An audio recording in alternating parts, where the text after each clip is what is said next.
enjoy talking to people, I would like you to meet some of my other friends, too. We're going to have lots of good times together. Now, listen to this sound. That sound reminds you to open the book to page 1. Each time you hear that sound again, you turn a page, okay? There's a picture of Grubby. He's been a good friend of mine for a long time. Say hello to our new friend, Grubby. Oh, hi there. How are you? Remember, turn the page. Hey, Grubby, do you remember this song? Yeah, I sure do. Your friend is what I like to see. Your friend, 'cause I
Grubby and I had always wanted to go in search of new and wonderful things. Then, one day, we found an old treasure map. The treasure was supposed to be hidden in the far-off land of Grundo.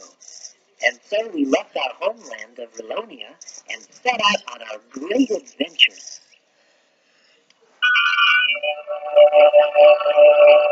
Let's go to far-off places and search for treasures abroad.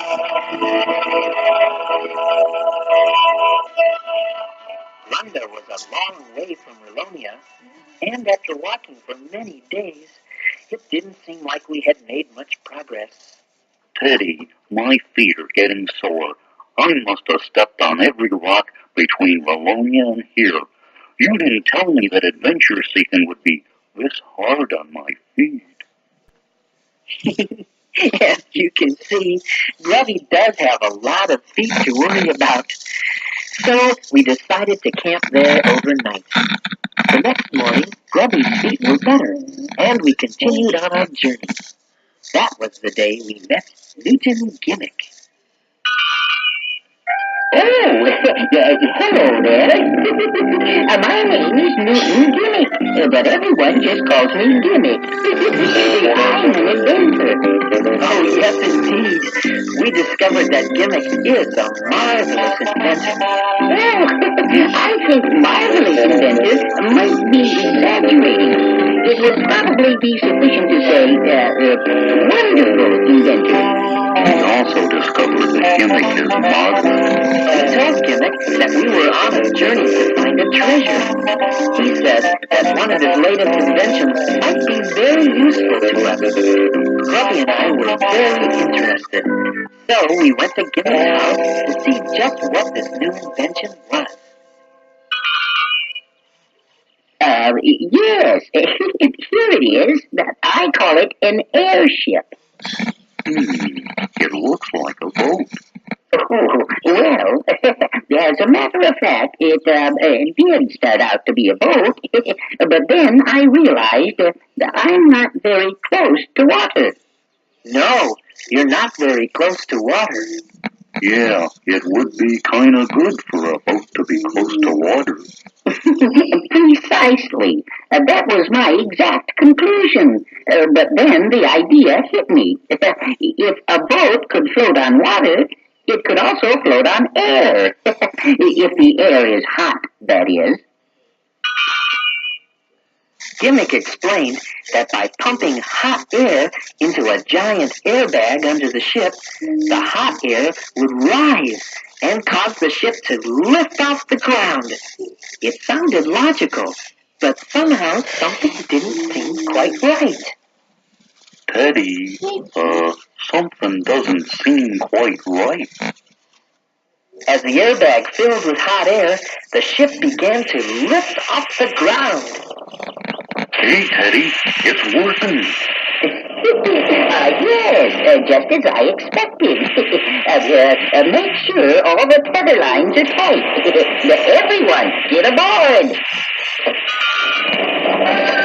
The ship lifted off the ground, and this Gimmick was delighted with his new invention.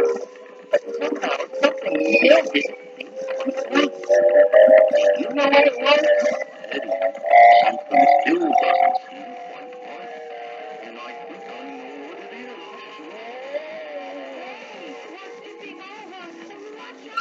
it is.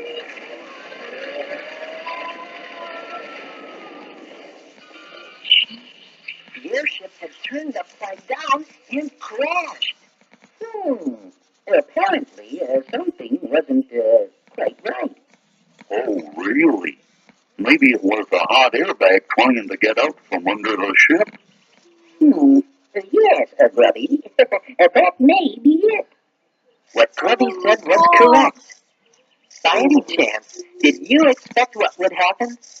We discovered that the hot air should pull the ship up into the sky, not push it, which meant the ship would have to be suspended by ropes from the airbag.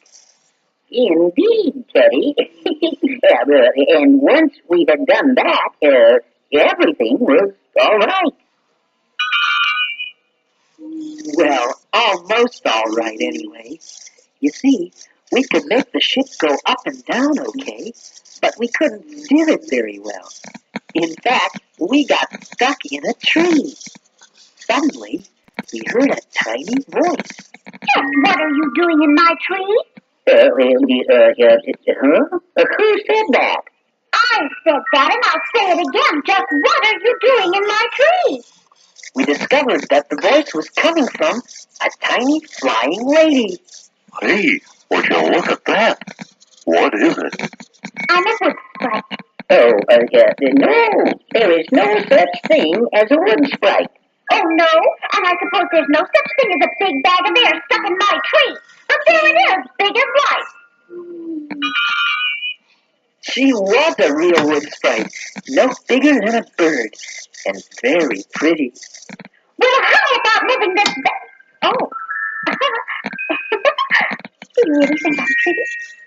Oh, yes, I certainly do. Oh, aren't you sweet? And who are you? Well, I'm Teddy Ruxpin, and this is Grubby, and this is Newton Gimmick. How do you do? How do you do? How do you do? My name is Leota. I'm pleased to meet you, and I'm sorry if we damaged your tree. Oh, that's all right. Is there anything I can do to help? Well, I'm not sure. You do understand the simple basics of aerodynamics, don't you? Huh? Leota showed us how to get down out of the tree. Then she gave us some ideas about steering the airship. Now, in order for your airship to move in any given direction, you must apply a force in the opposite direction, such as this large, manually driven propeller. Then you will have to know something about the effect of wind and various aspects of navigation. It's very simple. Well, it all sounded very confusing at first, but Leota had been flying all of her life and knew just what we should do to make the airship work. And so at last the airship flew perfectly. We said goodbye to Leota. Goodbye! Goodbye! Goodbye. Bye, everyone! And we were off on our way to Grundo in search of adventure and maybe to find a treasure. Grubby and I had met two new friends, Newton Gimmick and Leota the Wood Sprite. And I think we started to learn that it probably wouldn't matter too much if we ever found a treasure or not. The important thing would be the people we would meet and the things we would discover along the way. Come and discover the world with me. There are lots of people who can do lots of things. Come and discover the world with me. What makes the leaves in autumn fall? Why are some trees 6 feet tall? What makes the snow in winter fall?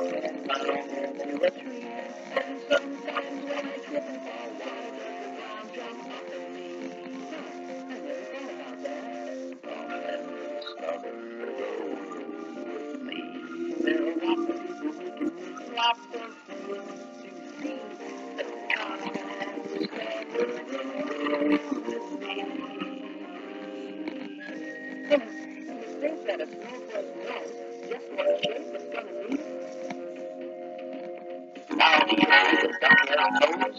Why do the why do the birds on my nose?